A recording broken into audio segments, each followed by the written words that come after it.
Today, guys, I've got 10 simple tips to help you stop drinking alcohol. And these tips, they're gonna be simple to use, they're gonna be easy to use, and they're actually gonna be applicable. Literally, every single one of these tips is gonna either help you build a new worldview where you see alcohol for what it is, or you're literally gonna be able to apply it right here, right now. So this video is going to blow you away. You will love it. And it's literally the accumulation of 10 years of experience as a drinker, combined with 3 years of experience as a non-drinker. And what I do is I help people stop drinking alcohol in the Sober Clear program. If you see the people on the screen now, here's just a handful of the members, and we're getting awesome results. And I just want to boil it down into 10 tips for you. I want you to watch this video, and by the end of it, you're either going to have an action plan or you're going to have a shift in the way that you see alcohol. You're going to be like, oh, like I get it now. It will make sense as we get into the video. If you actually want my personal help stopping drinking, just head over to soberclear.com. There'll be a few reviews that you can watch. There'll be a video that you can watch that explains how I help people in the program, and you can then apply for a call. So head over to soberclear.com if you want more details on how to get control of your drinking in a coaching program.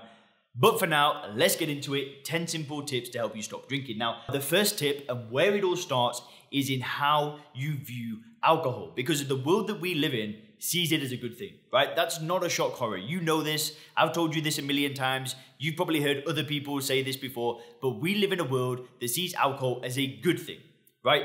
So we need to actually break that down and reframe it. We need to reframe the way that we view alcohol, because the world that we live in and the perception of alcohol that other people have, it doesn't really serve us. If we want to stop drinking, we need to change the way that we view it first. That is the foundation of everything.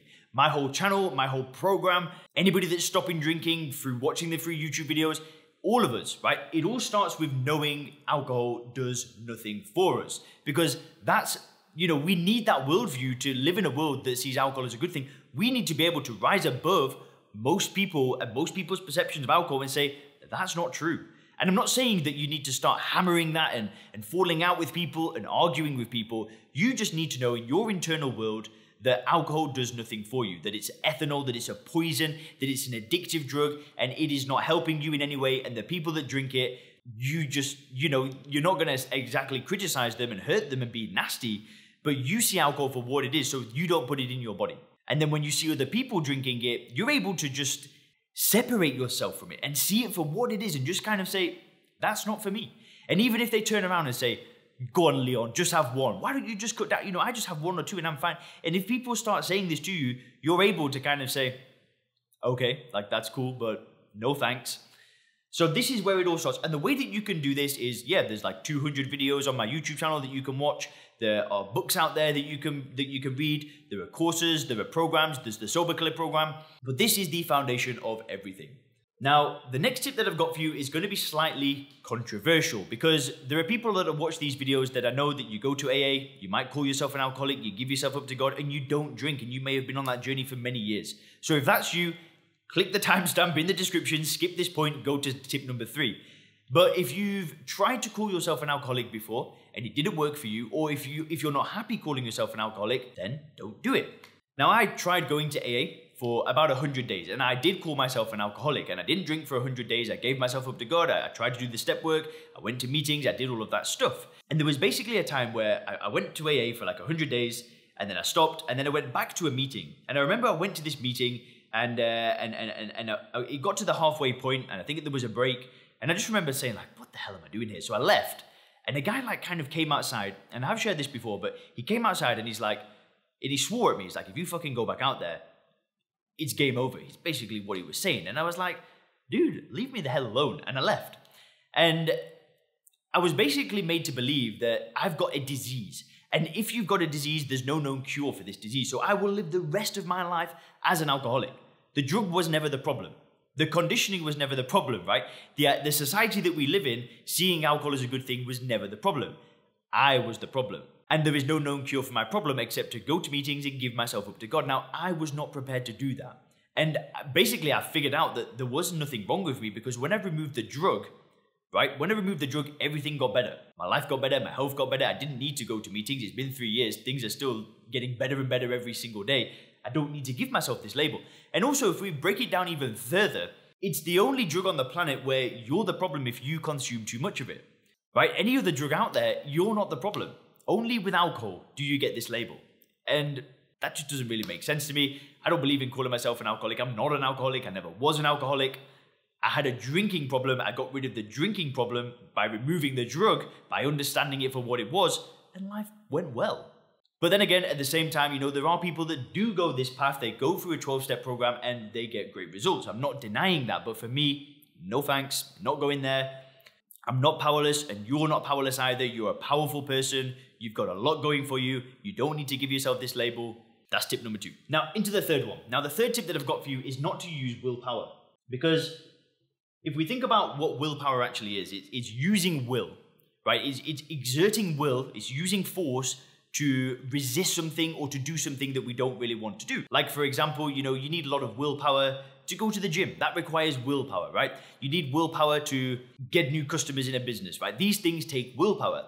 And there's probably a big list of things that you've done in your life that have required a lot of willpower. That might have been going to university. That might have been having children. That might have been embarking on a new exercise regime. Whatever it was, there are things that you will have done in your life that have required willpower. And naturally, you're probably strong-willed. Like, I know that I've got a lot of willpower for the right thing. So what we do is we think that, okay, great.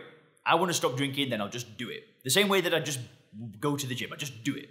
The same way that we do anything difficult, we just do it. We think that that's the way that we can stop drinking. Now, the problem with this is that when we see alcohol as a good thing, as a beneficial thing, that's what we've got to do. We need to use willpower. We need to just go boom and like smash through it and just do it. But then this can work, right? This can be incredibly effective. We can use willpower and we can stop. There are people that have probably stopped for multiple years sheerly through willpower. Now, in my experience, when I use willpower, sometimes it would last a week, sometimes a month. It once lasted 9 months, right?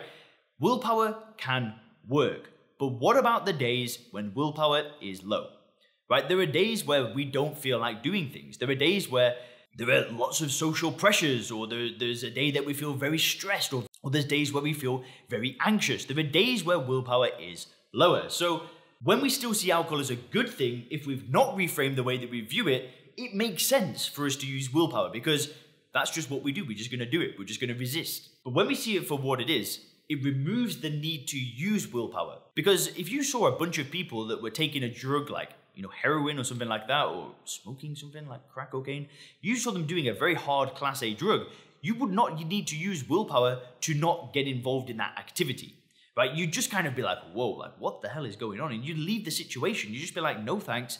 But sadly, the world that we live in is, we go to a bar, we see people having a good time, we see people cheersing and laughing and joking. We don't see them the same way, but it is the same. But anyway, it all starts with building that paradigm first, right? When you see it for what it is, you don't need to use willpower. Which leads me to tip number 4, and it's to not attempt to cut down or moderate. Now, I've had it before where people are interested in joining the Sober Clear program, and they say, I'd just love to go back to having like 1 or 2 drinks a week or whatever, which is, a fair point. Now, then at the same time, I sometimes ask them, well, let's say your son or your daughter has had a drinking problem, and they've called somebody and they want to solve this problem. And, they've had a really severe problem where they've been drinking daily for 5-10 years. Bad things have started happening in their life. They want to change. And then they turn around and said, all I want to be able to do is have 1 or 2 drinks. If that was like a loved one, you'd be worried. You'd be thinking, damn, like this kid's going to just go back and get back to square one. And what really happens is basically people that want to cut down or moderate, they still see alcohol as a good thing, number 1. They've not built that worldview where they see it for what it is, number 2. And the third thing is that they're still afraid to give it up. They're still afraid to say that I don't need this in my life anymore. And that's the one thing that is really stopping them. It's just the fear. It's the fear that life won't be the same without the drink. And life won't be the same without the drink. They're damn right. It will not be the same. But it's not going to be the same in a worse way. It's going to be 10 times better because your health starts coming back, your confidence starts coming back, your courage starts coming back, your relationships start improving, you start making more money, you start feeling happier, everything gets better. But this idea that somehow you will be worse off if you don't ever drink it again is false. But at the end of the day, that is the world that we live in because everybody sees it as a good thing. And that is why, I'm going to say it again, reframing the way you view it is step 1. It's the most important thing. Which leads me to tip number 5, and it's to not use alcohol-free drinks. Now, I want to give you a bit of a strange example. Let's say tomorrow, everybody started drinking bleach, right? And what everybody did is they have like this small amount of bleach in their drinks. So they have a 5% bleach, a 20% bleach. They've got a bleach with grapes in it. They've got bleach made from potatoes.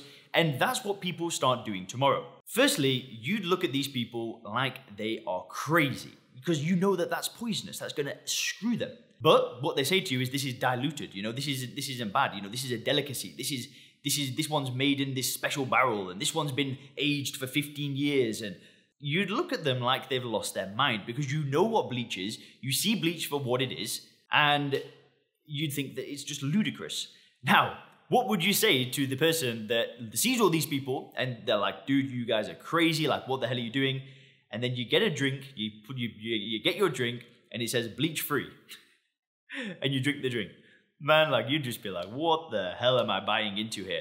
Now, when you see alcohol for what it is, it's kind of similar. Now, that was a bit of a silly example because we know that that's ridiculous, right? We just know that straight away. But with alcohol, we don't know that because we are conditioned to not know that, right? We're bought into the illusion that alcohol is normal.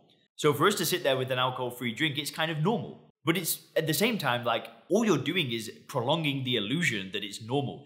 And this is what can happen is, you know, you could be with a group of friends, everybody's having a beer. Let's say I'm with 5 friends, right? And all 5 friends are having a beer. And I say, okay, I'm gonna have an alcohol-free beer, right? I've never drank an alcohol-free beer, I never will. But what I'm basically saying to myself is that I'm the abnormal one, right? These people are normal, they're all drinking, and somehow I'm the odd one out. I'm the one missing out here. But I'm not, right? They're the ones that are missing out. They are the ones that don't have the freedom that I've got, the happiness that I've got. They have to drink to feel relaxed, to feel like they're having a good time. I feel like that all the time. So by buying the alcohol-free drink, I'm basically saying that what they're doing is normal, but it's not normal. What I'm doing is normal by not drinking. So I don't recommend alcohol-free drinks. I would never touch one. I'm not saying that you can't have, you know, an interesting drink in a glass that's like tonic water and all of these different flavors. That's cool. I'm just not into the idea of, you know, and even some mocktails are pretty cool as well because it's like fruity, sometimes they're healthy, but I'm just not into this idea of like having like an alcohol-free beer, alcohol-free wine, like alcohol-free spirits. It's just crazy. So I don't recommend this. Which leads me to the 6th tip. And the 6th tip that I've got for you guys is to commit. It's to go all in. Because if we think what most people do when they stop drinking is they try. They attempt to stop drinking. They say that I'm going to give it a go. I'm going to stop for 30 days. I'm going to stop for a couple of weeks. And really, once you've got into the state of mind where you see alcohol for what it is, you go all in. Right? That's what we do in the Sober Clear program. We build the paradigm. There's a video course that helps people build this paradigm. And then once they get to the end of the course, boom, it's all in. Because then it just becomes easy. Because once you've made the decision, the clear, unequivocal decision to go all in, to commit, it's like, okay, I'm done with that. Like, that is a thing of the past now. And when you see it as something in the past, you're not trying to not drink. It's just like, okay, here's the cutoff point. I'm a non-drinker. I'm done. I'm moving on with my life. And I know that so many of you guys have had a similar experience that watch these videos, and you still watch these videos because they help you on your journey. But I know that so many of you have already done this and you're feeling good. Because it just feels so good when you make the decision to not drink and put it behind you rather than saying, I'm going to try, I'm going to fight, I'm going to resist. Life just becomes so much easier. Which leads me to the 7th tip that I've got for you, and it's to get some skin in the game. And what I mean by this is, what often people do is they'll stop drinking and they don't change anything about themselves. They just stop and they, you know, let's just give you like an example. So imagine there's an individual, he's not drank for 3 years. He's changed nothing about him. He's got the same job, the same relationship. He's not gone to the gym. He's just the exact same person that he was when he stopped drinking. He changed nothing. And now it's 3 years down the line and he's used willpower. He's tried to stop drinking. And now he goes to an event, everyone's drinking, and he's like, do you know what? Who cares? Doesn't make much difference anyway. Then think on the other side of the equation. You've got somebody that's not drank for 3 years. They've been crushing it at work. They're retired and they're doing awesome things in their retirement. They're spending more time with family. They're working on their health. They've lost weight. You know, like Todd, for example, in the Sober Clear program, lost 30 pounds. Dana has like had record months in her business. Ramona's starting a coaching business. Imagine these people, right? These people are moving forward every day. They've got skin in the game. They're building things. They're making their life better every single day. So when this person is now 3 years into the future and they go to an event or something bad happens, maybe a member of the family dies, something bad happens, they've got so much to lose. They've got all of these amazing progress that they've made over the past 3 years, and the thought of drinking, it's just gonna cause so much more pain than the individual that changes nothing. So when I say you wanna get skin in the game, I mean that you wanna get busy building things. You wanna get busy making things better and making it, and really building a life that you don't want to escape from. Building something that you can look back on over the past however long it's been as a non-drinker and go, I freaking crushed it. Like, I've done so many awesome things. So it's getting busy, it's moving forward, it's getting skin in the game. And we need an exclamation mark on that one because that's massive. Which leads me to point number 8. And it's one thing that you can do is to hire a coach. So coaches can be an awesome way to get accountability, to get support, to get help. And it's something that I've done. Like, I'm about to go back to Chiang Mai. We're in Koh Samui right now in Thailand, and we're going to go back to Chiang Mai. And what I'm going to do when I'm there is I'm going to get a CrossFit coach because I've been training CrossFit for a while now. Like, I really love it. I'm not going to try and persuade all you guys to do CrossFit, but it's awesome, right? It's the best thing ever. And I really want to get better at it, but it's quite hard to like learn everything. There's so much technique stuff and there's so many movements that I don't know. And I've got one buddy that like he spends all day at home. He learns it himself. He's like really gone deep into it.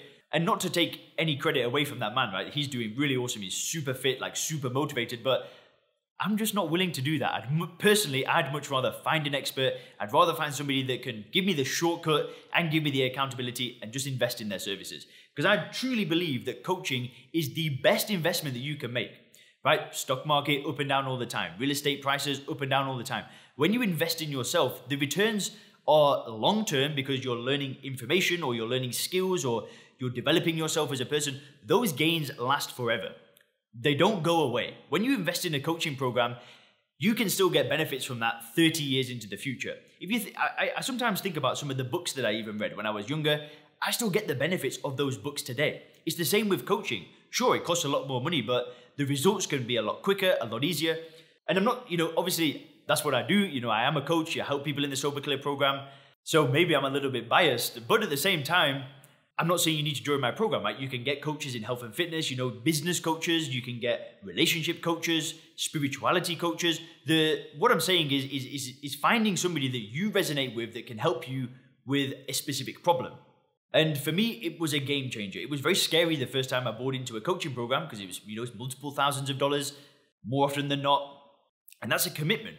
But I'm getting skin in the game. I'm building something. I'm getting into a state of mind where if I was to drink again, there's tens of thousands of dollars invested in coaching programs. There's all of this progress. And if I was to drink again, I'm destroying just years of hard work.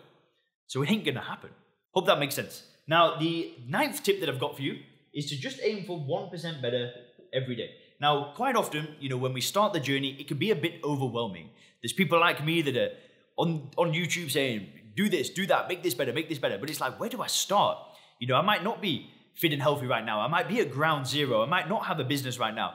But the trick is it's all about you and your journey. There's no pressure, but you just want to aim to get a little bit better every single day. And that might mean for now, it's just making a few better food choices. It might just be going for a walk. It might just be getting 8 hours of sleep a night. And what happens is if you just aim to get a little bit better every single day, it compounds. Things start compounding pretty damn quickly. And after you've done that for a couple of years, you will look back and you will be like, I don't even recognize myself anymore. If I think about who I was 3 years ago when I started my journey as a non-drinker, I had very few skills, no confidence. I wasn't in a relationship. I was living in a place that I didn't even want to live in. And just by aiming to get a tiny bit better every single day, I now look back at my life and I'm like, there's all these new skills, there's all these new friends, there's I'm doing CrossFit now and stronger and just so many great things have happened, but it didn't start like that. It was, momentum. It's all about building that momentum, a little bit better, a little bit better, a little bit better. Because at the end of the day, this journey is not about what everybody else is doing. It's about you. It's your journey. You're on this path. So you go at the pace that you feel comfortable with. And here's just a great kind of motto to live by. And the final tip that I've got for you is whatever it is that you're trying to do right now is just, this is so hard to write now, but it's just to start. Whether you're at a point where you're still kind of reframing the way you view alcohol, you're still trying to put the pieces together and you're trying to do that now and you're kind of putting off the point where you go all in, just start. If you're at a point where you're already all in, you're building things, and you might be, thinking about starting a business, thinking about getting back to the gym, thinking about a relationship stuff, thinking about family stuff. Whatever it is that you've been putting off right now, just start. Make today the day that you make a humongous change. Anyway, guys, want more details on the Sober Clear program? Head over to soberclear.com. Have a fantastic day.